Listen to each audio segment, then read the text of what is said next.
When I first got into business in 1992, I was out with my best friend who was working for a real estate developer. He pulls me aside and says, Howard, you're going to receive a lot of advice in your business career, but I'm going to give you the best advice I've ever received. And surround yourself with the best and you can't help but succeed.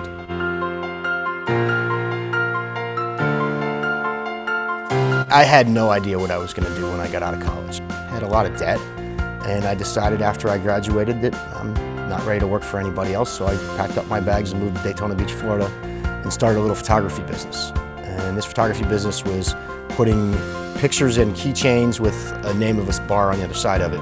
And that's kind of how I found out about this business. And while I was down there, I realized that the company I was buying the keychains from and I had purchased the equipment from was taking advantage of me as far as pricing on it. And what I did is then contacted one of the ad specialty distributors down in Daytona Beach, Florida. The guy was about 40 years old. He was grossing about $500,000 a year. And I said to the guy, I said, is most of this business from spring break?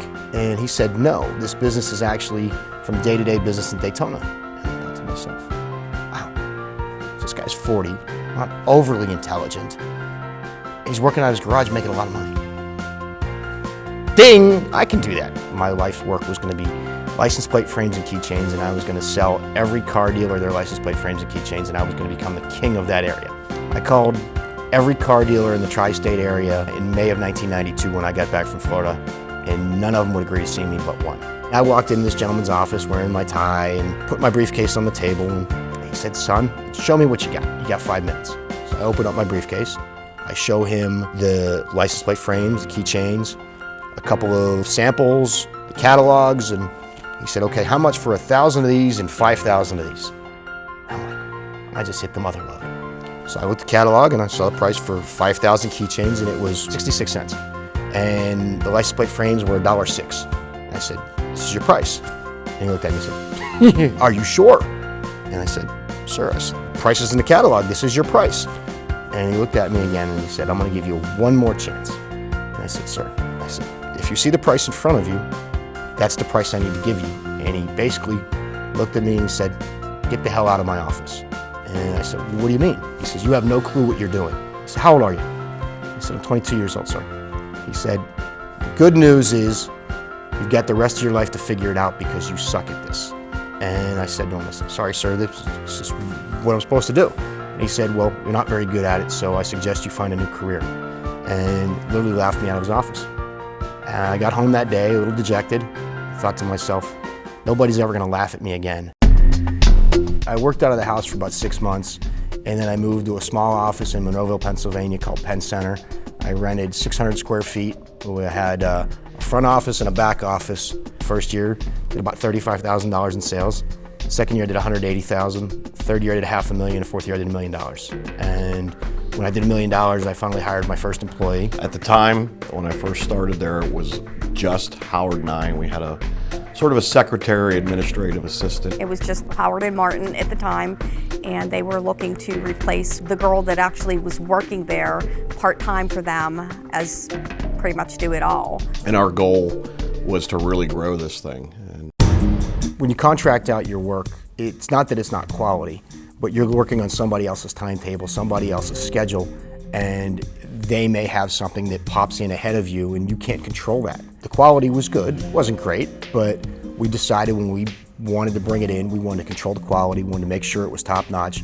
I remember I was back there trying to run the embroidery equipment, and the machine just kept stopping every 3 or 4 minutes. The threads were breaking and I was so frustrated. And I got so angry I picked up a wooden chair and smashed it on the floor.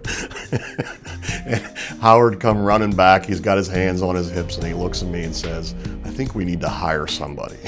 Then Ryan came, and Ryan started the embroidery, started it going because he had embroidery experience. And Martin was like, I don't need equipment, I don't need supplies. I need someone to run this equipment that I just bought. When we started embroidery, we had to bag everything, so it was all manual. Like, we did it all. After Ryan would embroider all the shirts, we would be in the conference room, Howard, Martin, and I, folding and bagging and shipping.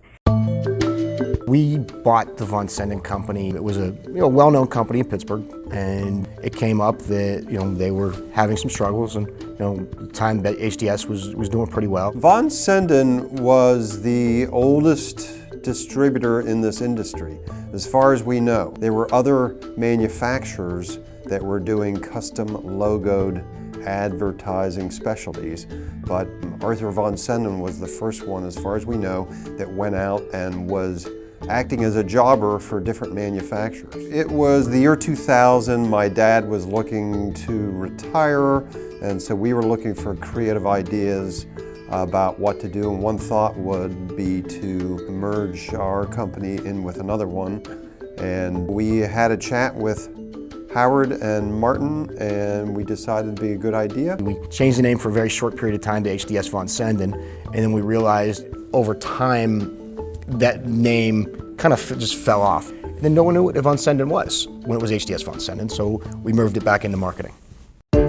We do have a sales force, and the HDS team is pretty exceptional about going after large national corporations. One of our salespeople had a previous relationship with someone at the Steelers. We were the first test within the NFL that gave a license to an outside vendor other than one or two national vendors. We made the NFL a lot of money, and then the NFL came and offered us the premier licenses to be able to work with all 32 teams.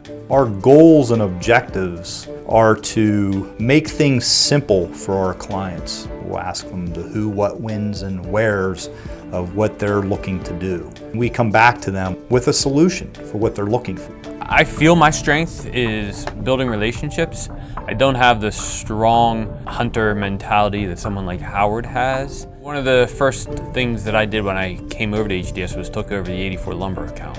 When I decided to go into full-time sales, HDS was very gracious in saying that they would give that 84 Lumber account to me. We treat every one of these clients the same. But what that means is that comes with a certain level of flexibility as well. Our clients aren't exactly the same.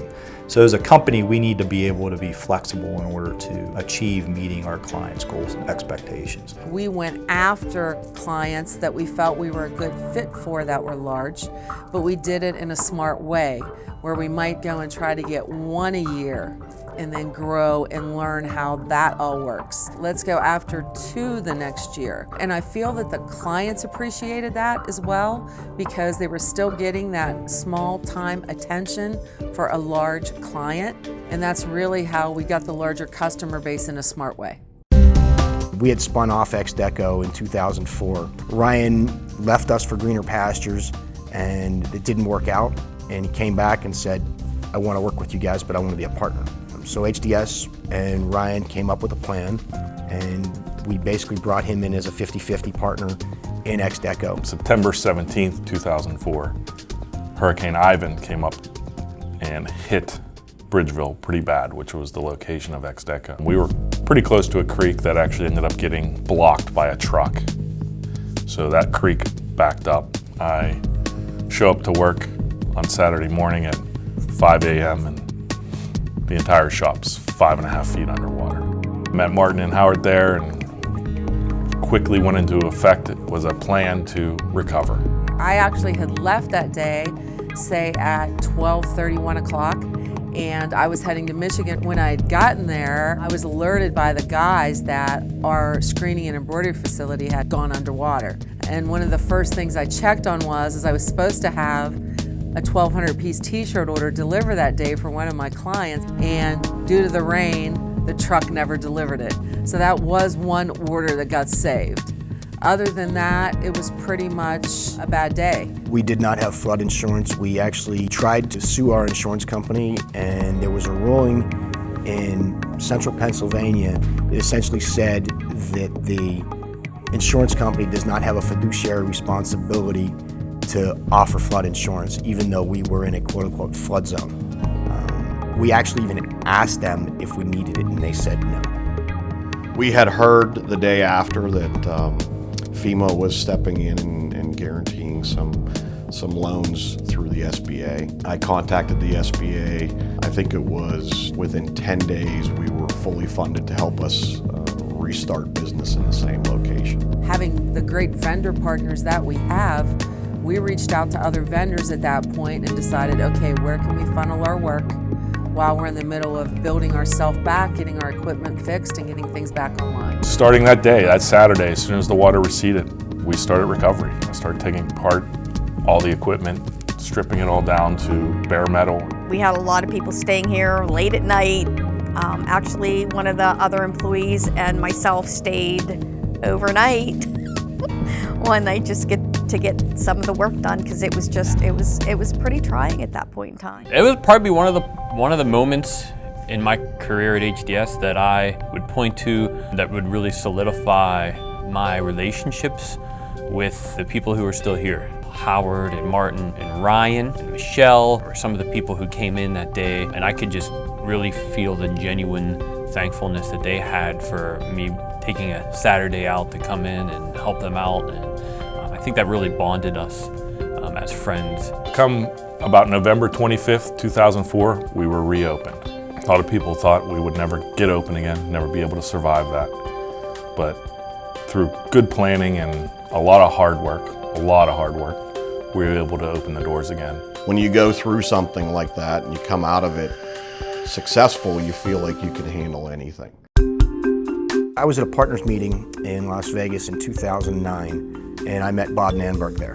And, nice guy. Didn't really think much of it besides nice guy. Martin, Howard, and I were in the process of trying to really ingrain ourselves into some importing. So we've spent some time in Hong Kong and through China. Importing with factories from China was something we always wanted to do, but we were always a little bit afraid to do it because we didn't have any expertise with it. A couple of months later, I get a call from a company called Certified Marketing Consultants that Team Shop Premiums has now put themselves on the block. And we actually had a couple meetings with Team Shop in Hong Kong, not thinking, hey, these guys might be good partners for us or a good acquisition. Turns out 3 to 4 months later, we get a phone call, they might be interested. So we flew out to Phoenix, took a look around, very impressive operation. We went up against some big boys in our industry that they were talking to, and in the end, they felt the culture with HDS was a better match for their culture. In our industry, it's kind of weird when you're buying companies because you're not buying tangible assets, you're actually buying intangibles because our business is completely based off of relationship selling. The crew that they had out of Team Shop, you knew they were good, genuine people. We really viewed that as an opportunity to grow outside of the Pittsburgh market. And of course, they again had an established sales force and were very heavily into the sports industry in terms of their client base. Through that acquisition, we automatically got offices in Phoenix, we got an office in Kansas City, and we also got employees in Guangzhou, China. So it was a big step for us. It was instant growth. It was instant coast-to-coast representation along with international representation. As we continue to grow, we always have to be certain that our facility can accommodate our growth. We decided in 2013 when we brought the companies together that XDeco was going to become under the same roof as HDS. It would give us more synergies. It would allow our program business to move smoother.